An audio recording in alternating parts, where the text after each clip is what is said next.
મહીસાગર જિલ્લાના મુખ્ય મથક લુણાવાડા નગરપાલિકામાં ભાજપનો જૂથ વિવાદ આમને સામે આવ્યો હતો, જ્યાં કોભાટે માજા મૂકીને આરોપો કેટલાક ભાજપના સભ્યો દ્વારા વિરોધ કરવામાં આવ્યો છે। ત્યારે શું છે આ સમગ્ર મામલો, જોઈએ અમારા વિશેષ અહેવાલમાં। મહીસાગર જિલ્લામાં ભાજપ શાસિત લુણાવાડા નગરપાલિકામાં ભ્રષ્ટાચારના આક્ષેપોની વણઝાર જોવા મળી। અગાઉ એલઈડી અને ટાઈમર સ્વિચ કૌભાંડ બાદ હવે સ્વિમિંગ પુલની કામગીરીમાં બારોબાર ₹40 લાખથી વધુના ચૂકવણીનો ગંભીર મામલો સામે આવ્યો। આ મામલે પાલિકાના પ્રમુખ કીર્તિ પટેલ વિરુદ્ધ ભાજપના જ 11 સભ્યોએ ચીફ ઓફિસરને પુરાવા સાથે લેખિત રજૂઆત કરતા પાલિકાના રાજકારણમાં ખળભળાટ મચવા પામ્યો છે।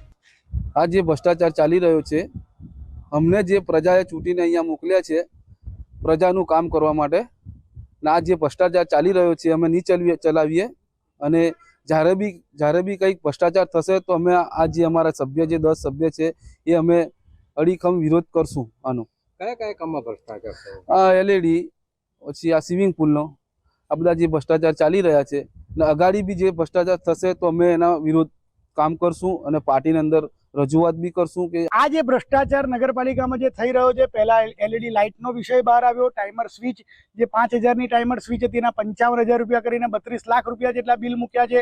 એલઈડી લાઇટની અંદર 15 લાખ રૂપિયા જેટલા ના બિલ મૂકીને ઉપાડી લીધા છે। એ જ રીતે અત્યારે કોની સત્તા છે અને કોના દ્વારા ભ્રષ્ટાચાર કરવામાં આવે એ જ રીતે સ્વિમિંગ પુલની અંદર પણ આ સ્થિતિની અંદર 40 લાખ રૂપિયા જેટલી રકમ ચૂકવી દીધી છે।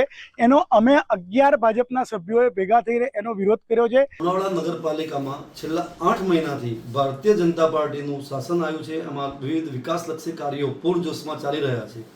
કેટલાક લોકોની રાજકીય મહત્વાકાંક્ષા ન સંતોષાતા તેઓ ભારતીય જનતા પાર્ટીને અને પાર્લામેન્ટરી બોર્ડે નિયુક્ત કરેલા પ્રમુખશ્રીને બદનામ કરવા માટેના યેનકેન પ્રકારે કાવતરા કરી રહ્યા છે। વિવિધ આક્ષેપો કરવામાં આવે છે। લુણાવાડા ભારતીય જનતા પાર્ટીની નગરપાલિકામાં જ્યારથી હિન્દુત્વવાળી સરકાર બની છે ત્યારથી ઘણા બધા કામો લુણાવાડામાં વિકાસના થઈ રહ્યા છે। પાર્કિંગ હોય કે તળાવ હોય, રોડ હોય, રસ્તા, લાઇટ હોય, બધું જ સારું કામ થઈ રહ્યું છે। પણ અમુક કેટલાક પાર્ટીના જ માણસોને પાર્ટીમાં પ્રમુખ બનવા માટે કેટલાક મહત્વાકાંક્ષીના ઈચ્છાઓ ધરાવતા હોય અને પાર્ટીને બદનામ કરતા હોય, એટલે એ લોકોની બી પાર્ટીની અમે રજૂઆત કરશું કે આટલું બધું સરસ કામ લુણાવાડામાં થઈ રહ્યું છે ત્યારે આવી રીતે પાર્ટીને બદનામ કરી અને વિકાસના કામોને અધવચ્ચે અટકાવે છે। વર્ષો બાદ લુણાવાડા નગરમાં જ્યારે ભારતીય જનતા પાર્ટીની સરકાર બની છે અને વિકાસના કામો ખૂબ ઝડપની ગતિએ થઈ રહ્યા છે। લુણાવાડા નગરપાલિકાના પ્રમુખ ડૉક્ટર કીર્તિભાઈ સાહેબે ખૂબ સારી કામગીરી કરી છે અને અત્યારે પણ એ સારી કામગીરી કરી રહ્યા છે। લુણાવાડા નગરમાં વીજળી, પાણી, લાઇટ કોઈ પણ પ્રકારની મુશ્કેલીઓ પડતી નથી અને નગર ખૂબ સારી રીતે વિકાસ કરી રહ્યું છે। ડૉક્ટર કીર્તિભાઈ પ્રમુખ અત્યારે જે લુણાવાડા નગરના અંદર ચારે બાજુ ગણતરીની સેકન્ડો, મિનિટો અને કલાકોના અંદર વિકાસના કામો હાથ ધરેલા છે।